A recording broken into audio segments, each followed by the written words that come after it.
ముఖ్యమంత్రిగా పనిచేసిన జగన్మోహన్ రెడ్డి గారు ఎప్పుడు ఢిల్లీ వెళ్ళినా సరే ఒకటే చర్చ ఉండేది. ఎందుకు అసలు ఏ ముఖ్యమంత్రి ఎవరైనా సరే ప్రధానమంత్రిని కలిసినా లేదంటే కేంద్ర మంత్రులను కలిసినా ఏ అంశం మీద కలిశారు, ఎందుకు వెళ్ళారు అనేది ప్రెస్ నోట్ ఇచ్చేవారు. లేదంటే వారే అసలు మీడియా ముందుకు వచ్చి ప్రెస్ మీట్ నిర్వహించి చెప్పేవారు, విషయాలను వెల్లడించేవారు.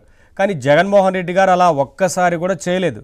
ఆ రోజు ఖచ్చితంగా రాష్ట్రంలో ప్రజల్లో అందరిలో ఒకటే అనుకునేవారు, కేసుల విషయం గురించి సొంత విషయాల గురించి మాత్రమే మాట్లాడడానికి వెళ్తున్నారు తప్ప రాష్ట్ర ప్రయోజనాల కోసం ఏనాడు వెళ్ళింది లేదు అన్న ఒక అంశం ఉండేది. సో ఇవాళ కూటమి ప్రభుత్వం అధికారంలోకి వచ్చిన తర్వాత ఇప్పుడు మళ్ళీ ఇంకోసారి కేంద్ర మంత్రులను కావచ్చు, ఇటు ప్రధాని మోదీని కూడా కలవబోతున్న నేపథ్యంలో అభివృద్ధి పైన రాష్ట్రంలో చర్చ జరగడం. సో ముఖ్యంగా ఏ అంశాలపైన మాట్లాడతారు అని అనుకోవచ్చు, అలాగే రాష్ట్రంలో ఉన్న చర్చ గురించి ఏం చెప్తారు? సార్ నవీన్ గారు, ముందుగా మీకు ప్యానెల్లో ఉన్న సౌజన్య గారికి, రామ్ గారికి, అదేవిధంగా ఏబిఎన్ వీక్షకులందరికీ నమస్కారం. మీరు అన్నట్లు గతంలో ముఖ్యమంత్రి వెళ్ళినప్పుడు దేనికోసం వెళ్తున్నారు, దేనికోసం మాట్లాడుతున్నారు అని చెప్పేసి రాష్ట్ర ప్రజలందరూ కూడా చాలా ఆసక్తితో ఎదురు చూసేవాళ్ళండి. అంటే వాళ్ళు చెప్పారు కదా, మెడలు వంచేస్తాం లేకపోతే అన్ని విరిచేస్తాం అని చెప్పేసి చెప్పారు కదా.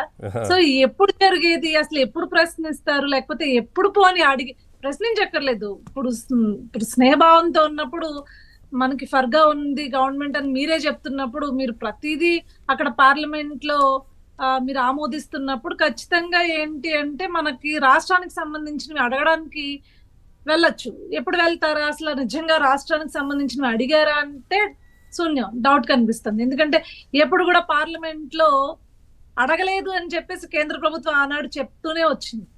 ఏదైనా సరే, ఈవెన్ దో అది రైల్వే జోన్ అవ్వచ్చు, ఉత్తరాంధ్రకి ప్రతిదానికి లేదు, ఎప్పుడు జగన్మోహన్ రెడ్డి గారు అడగలేదని చెప్తుంది.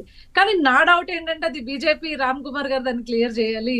ఎప్పుడు అవినాష్ రెడ్డి కేసు ఇష్యూ కావచ్చు, లేదు అంటే ఎప్పుడు బెయిల్ కి జగన్మోహన్ రెడ్డి గారిని ఖచ్చితంగా కోర్టులో అటెండ్ అవ్వాల్సిందే, కోర్టులకి వాయిదాలకి అని చెప్పేసి సిబిఐ కోర్టు కావచ్చు, ఆ రోజు ఏదైనా తీర్పు ఇచ్చినా లేకపోతే అరెస్ట్ ఉంటుంది అన్నప్పుడే మీటింగ్లు ఉంటాయని, అంతే కదా.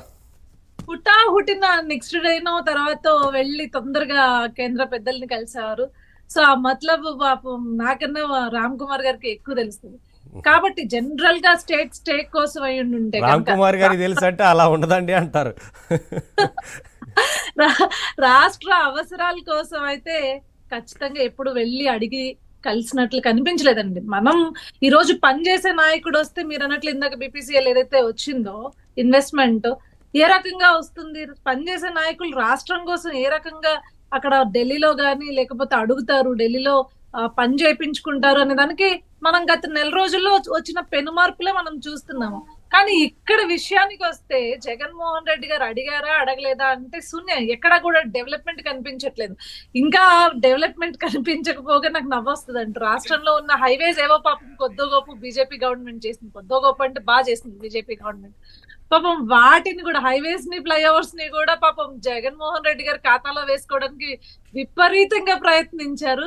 కానీ అప్పట్లో నేను బీజేపీ తరఫు నుంచి బయటకు వచ్చి లేదయ్యా ఇది మేం చేసిన పని అని చెప్తారు అని చెప్పేసి చాలా ఎదురు చూసేదాన్ని అనమాట.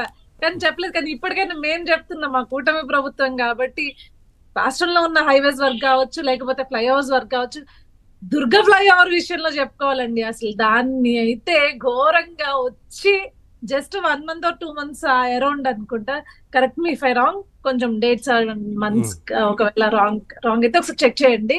సో వచ్చిన వెంటనే కొత్తలో ప్రభుత్వం వచ్చిన కొత్తలో అయితే దుర్గ ఫ్లైఓవర్ ఓపెన్ చేసి నిజంగా ఏదో స్థల సమీకరణ అతనే చేసినట్లు, లేదు అంటే నిజంగా దాన్ని ముందుకు తీసుకెళ్ళింది, ఆ ప్రాజెక్ట్ ని ముందుకు తీసుకెళ్ళింది అతనైనట్లు ఓపెన్ చేసి జగన్మోహన్ రెడ్డి రావడం వల్లే ఇదిగో ఇన్నాళ్ళకి విజయవాడకి విముక్తి కలిగింది, ఇలాంటి పదాలు ఆ రోజుల్లో మనం చూసాం. చిన్న చిన్న రిపేర్లే చేయలేకపోయారు చాలా దగ్గర, ప్రాజెక్టులు పెద్ద పెద్ద బ్రిడ్జిలు కట్టి ఓపెనింగ్లు చేస్తారా.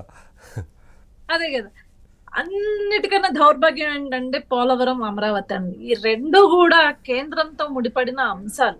అలాంటి అంశాలని పూర్తిగా నెగ్లెక్ట్ చేసి అసలు పట్టించుకోకుండా ఏదైపోతే ఏంట్లే, రాష్ట్రాన్ని నిజంగా చెప్పాలి అంటే జగన్మోహన్ రెడ్డి గారి ప్రభుత్వంలో చేసింది ఏంటి అంటే తనఖా పెట్టు, డబ్బులు తెచ్చుకో, అదే విధంగా నేను direct beneficiary, I mean direct గా ట్రాన్స్ఫర్ చేస్తున్నాను, బై డీబీటీ ద్వారా నేను చేసేస్తున్నాను. కాబట్టి అండి ఎంతో వాళ్ళు చెప్పే లెక్కలు వేరు. ఇక్కడ ఇప్పుడు నిజంగా ఈ రోజు మనం చూస్తుంటే కూటమి ప్రభుత్వం అధికారంలోకి వచ్చిన తర్వాత నిజంగా చూస్తుంటే మంత్రుల పేషీలు వాళ్ళందరూ కూడా భయపడుతున్నారండి ఆ లెక్కలు చూసి. వీళ్ళేమో మేము సంక్షేమం ఇంత చేసాం అంత చేసామని చెప్తున్నారు. ఇక్కడ చూస్తే లెక్కలు తారుమారు ఉన్నాయి. అన్ని కూడా ఈ రోజు గ్యాంబ్లింగ్ చేసిన పరిస్థితి, అన్ని వ్యవస్థల్లో గ్యాంబ్లింగ్ చేసిన పరిస్థితి జగన్మోహన్ రెడ్డి ప్రభుత్వం. సో అలాంటి పరిస్థితి అయితే స్పష్టంగా కనిపించింది.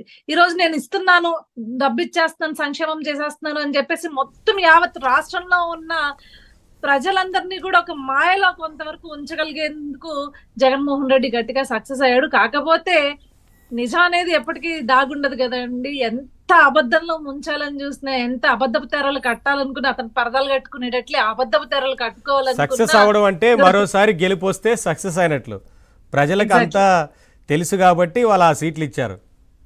అంటే సక్సెస్ అని నేను ఏ రేషియోలో అంటున్నానంటే, ఇప్పుడు ఆ 11 సీట్లు కూడా రాకూడదు అని చెప్పి ఆ ప్రజలు కూడా నమ్మారు కదా. ఆ 11 కాన్స్టిట్యున్సీస్ లో ఉన్న ప్రజలు కూడా నమ్మారు కదా. అంటే ఏమో ఇప్పుడు అందులో 9 మంది మమ్మల్ని సపరేట్ గుర్తించండి అని చెప్పి అడుగుతారని కూడా ఒక చర్చ వస్తుంది. ఖచ్చితంగా అండి. ఈ రోజు అక్కడ ఉన్న మాజీ మంత్రులే ఈ రోజు కూటమి ప్రభుత్వం వైపు అడుగులేస్తున్నాయి. అనుష గారు మీరు వద్దని చెప్తున్నాం మేము. ఒక్క నిమిషం, సౌజన్య గారి వాయిస్ తీసుకున్నాక మళ్ళీ మనం డిస్కస్ చేద్దాం.